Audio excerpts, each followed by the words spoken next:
Hey everyone, my name is Charles. I'm your host. This is Make Movies Now, a place where we help you to become a better video editor and videographer using Davinci Resolve. So if you like what you see today, hit the like button below, leave a comment in the comment section below, and subscribe if you want to see more. And let's get into it. Here we are again in DaVinci Resolve 16.2. I've already got my two video clips selected. I dragged them down to the timeline. I've got them stacked on top of each other here. You can see that the plane is pretty big for the map. What we're going to do is we're going to create that animated expression. And so in order to do that, we want these two items to become one. We're going to highlight both of these, right click, and go up here to New Fusion Clip. It'll then get created again into one clip, not to worry. We're going to bring it over here into the Fusion tab. Fusion is where we're going to add all of our special effects. A few housekeeping items. On the scroll wheel, you can click down on the scroll wheel and you can move this around a little bit. You can also move each of these nodes around. Each of the nodes have their own special features, which we'll talk about in just a minute. But in order to name some of these so that we know what we're doing, we're going to click on Media in 2, click on number 2, which will bring it just to the screen up top. This was clearly the plane. You click F2 to rename it. Click on plane. You do the same thing for Media 1 in. Click 2. The reason we're doing 2 and not 1 is in this instance it's showing kind of a single versus a dual screen. You can have dual screens here, single screens. So that is why. Media 1, click on 2. It'll show the top. We're going to rename this as the map. And then output, we're going to have this click number 2. This will show the end result. Of course, you can change this as well to output or something. Output. There you go.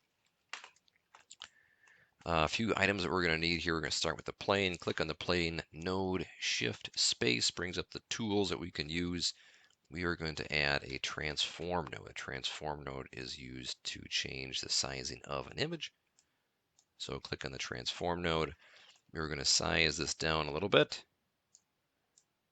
There we go. And we're going to bring it off screen as well. In order to create a flight plan, we are going to change the transform node and where it is in relationship to the map. So the first frame, we're going to start off a screen. We're going to move it over a little bit to 10, bring this over to a new spot. Just kidding. We're going to start at the first frame, bring it off screen here. You want to make sure to click on the keyframe on the far right. This tells the computer this is a special frame. And to remember this, now we'll bring it over 10 seconds or so to another frame and then bring us to another spot in the screen. You can see on the far right, a new keyframe has been added into this automatically. We're going to move this over here a little bit more. We're going to move it to another spot on the map. New keyframe is added. And again, a few different items here.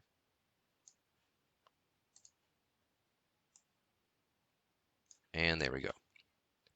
So to show or see what we've done so far, go to the first frame, click on space, and you can see a quick glide path for the plane. Now, in order to make this a little bit more realistic, we're going to do a few quick items here. We want the plane to follow the glide path as if it were going north or south, not just always west to east, east to west. So in order to do that, we're going to have the transform node selected again on the right under angle. You're going to right click, a menu drop down pops up. You're going to connect the to path 1, and then you're going to click on heading. And you notice that our plane is now headed in the path that we've created. Click on spacebar again, and it'll show you the change.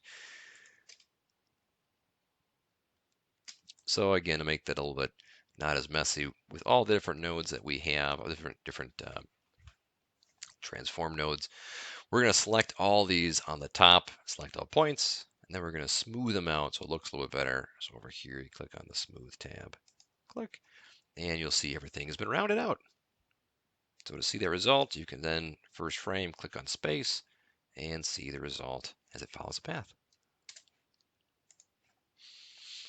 Now with this item here, we're going to add a,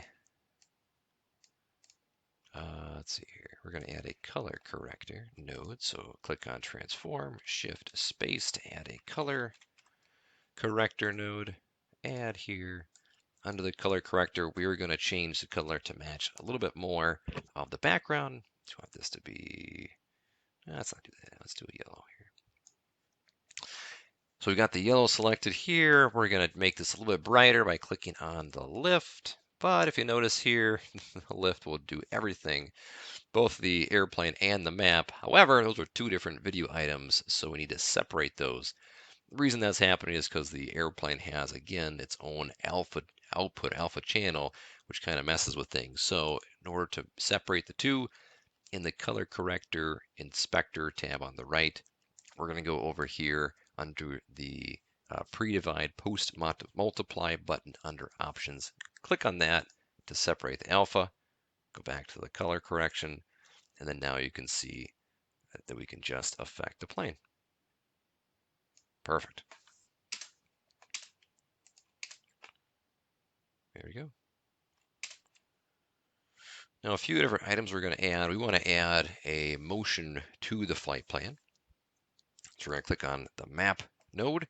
We're going to do Shift Space, which adds another node to the paint node is what we're trying to create. Add that here. Under the paint node, there's a few different types of brush strokes we can use. What we're going to use on this one is called a polyline stroke. So click on this in the upper left. And then on the right side over here under brush controls, we want this to be a bit more of a solid. Click there. And then we're going to click on one spot in the screen to create our first point, second spot on the screen to create a second point. I'm going to change the color here just so we can see it a bit better. Now I want this line to match up with the flight path that we already had created a minute ago. So what we're going to do is we're going to have to publish the flight path of this transform node so that the paint node can then connect to it. So in order to do that, we got to go to the Modifiers tab, right click here for shape animation. We're going to do publish. We're going to go to the paint tab, Modifiers, right click here, connect to polyline value. There you are. Go back to the first frame, click spacebar, and you can see the animation follow it. But it's already there. You want it to follow the plane. So we're going to make another change here to the paint. We're going down to the far right. And the two things we're going to add or change here is the spacing of the brush stroke. So if you look in the spacing, you can just play with the tool a little bit here. And as you move this up, you'll see that the spacing between these brush strokes has increased. And if you want to go above 1, you can just type it in here to any number that you'd like to have. Click enter. Let's make this a little bit darker here. There we go. With that, we're also going to add this write-on effect. You can see here, if you play with this a little bit, it'll show you the actual path of writing on the paint. So you want that to follow the plane. So on the write-on, we're going to right-click on that. We're going to connect to path 1 and displacement. And then you see, if you click spacebar again to play, the red dotted line is now going to follow the plane.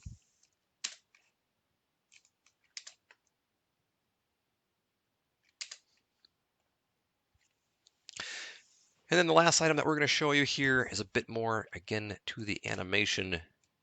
What we're going to do is add a little bit of motion blur. Let me change actually the color of this.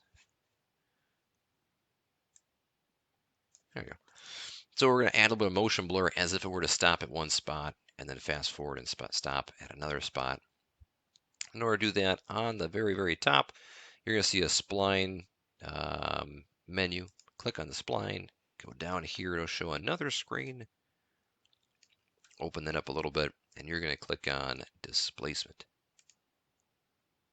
And this will show you all the different dots. We're also going to click on zoom to fit so you can see all the different areas here. So if you go back to the first frame, click on space, it'll show you all the different keyframes and where it is in relationship to the actual frame. What we're going to do is we're going to select all of these, and then we're going to smooth them out, and then we're going to slow them down a little bit here. So again, we're going to do select all, smooth a little bit more,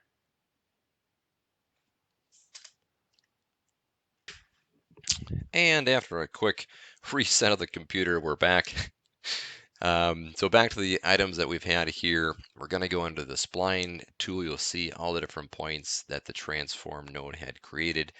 What we're going to try to do is make it look as if there is a bit of a blur motion, and then it slows down at our destination, and then it's a fast blur again, and then it slows down. So in order to do that, we're going to click on each of these points in this spline. Start here.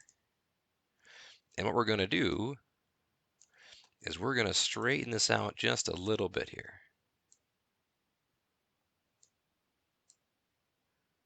And you notice on one side it creates half of it, and the other side it creates both. Nope, never mind.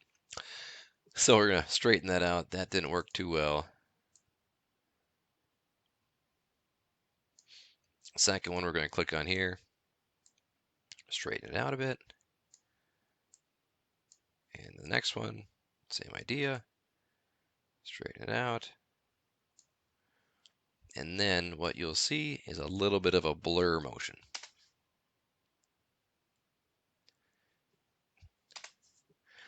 And then what you'll see is a little bit of a stop and go on the map.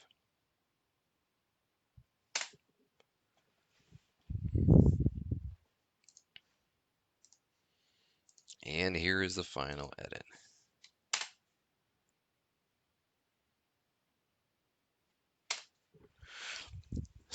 So if you like what you saw, make sure to hit the subscribe button and the bell notification. You'll get notified every time I upload content. Please hit the like button if you like what you saw. As well, at the far bottom, make sure to drop a comment in the comment section below. Let me know what your thoughts are, any other things that you'd like to see in DaVinci Resolve. Hope you enjoyed. Thanks for joining me. And don't forget to make movies now.